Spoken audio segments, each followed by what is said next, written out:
Hello friends, आप लोग कैसे हैं। उम्मीद है आप लोग बहुत अच्छे होंगे। दोस्तों, आज हम अलंकार के बारे में पढ़ेंगे। अलंकार से हम शब्दालंकार के बारे में आपको अध्ययन कराएंगे। आइए हम जान लेते हैं अलंकार होता क्या है। अलंकार किसी काव्य की शोभा बढ़ाने वाले तत्वों को अलंकार कहा जाता है। अलंकार की परिभाषा की बात करते हैं। किसी भी काव्य की शोभा बढ़ाने वाले तत्वों को अलंकार कहते हैं। देखिए, शब्दालंकार और अर्थालंकार, अलंकार के दो भेद होते हैं। अब हम चर्चा करते हैं आज शब्दालंकार की। शब्दालंकार दो शब्दों से मिलकर बना है, शब्द प्लस अलंकार।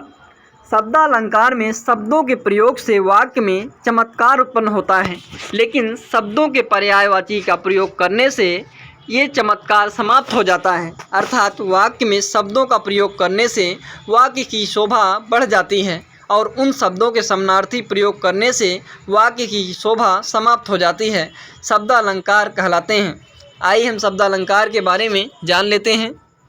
शब्दालंकार के अंतर्गत अनुप्रास अलंकार आता है, यमक अलंकार आता है और श्लेष अलंकार आता है। यही इंपॉर्टेंट पॉइंट हैं, इन्हीं को हम इस वीडियो में डिस्कस करेंगे। अनुप्रास अलंकार होता क्या है, आइए जानते हैं। अनुप्रास अलंकार दो शब्दों से मिलकर बना है, अनु प्लस अप्रास।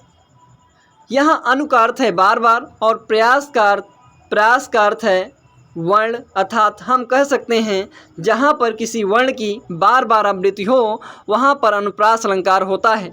जैसे चारु चंद्र की चंचल किरणें खेल रही जलथल में, यहाँ चा चा चा कई बार आया है, इसलिए यहाँ पे अनुप्रास अलंकार होगा। नेक्स्ट पॉइंट है यमक अलंकार। यमक का अर्थ है दो। जहाँ पर एक ही शब्द दो बार आए लेकिन उनके अर्थ अलग अलग हों उसे यमक अलंकार कहा जाता है। कनक कनक ते 100 गुनी, माँ दक्ता अधिकाय, वो खाए बौराए नर, वो खाए पाए बौराए।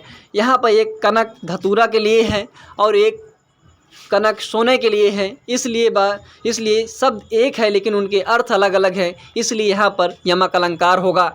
नेक्स्ट पॉइंट आपके सामने रहा श्लेष अलंकार। जिस वाक्य में एक शब्द एक बार आए पर उस शब्द का अर्थ अलग अलग हो वहाँ पर श्लेष अलंकार होता है।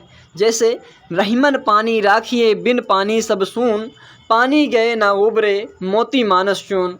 यहाँ पे देखिए शब्द एक ही बार आया है लेकिन उसमें ये चिपका हुआ शब्द है, इसलिए यहाँ पे श्लेष अलंकार होगा। श्लेष का अर्थ होता है चिपका हुआ।